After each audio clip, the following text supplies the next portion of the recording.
అక్షరాలు కోటి పుస్తకాలు చెప్పలేని ప్రేమ అమ్మే కదా. అంతం లేని సొంతం పంతం లేని బంధం స్వార్థం లేని రూపం అమ్మే కదా. ఎంత నిండుగా నీడనిచ్చిన ఎండ తప్పని చెట్టే అమ్మ. కంటి నిండుగా నీరే పొంగిన రెప్పమూయని చూపే అమ్మ.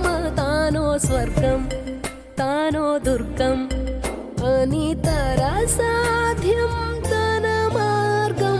వేల అక్షరాలు కోటి పుస్తకాలు చెప్పలేని ప్రేమ అమ్మే కదా.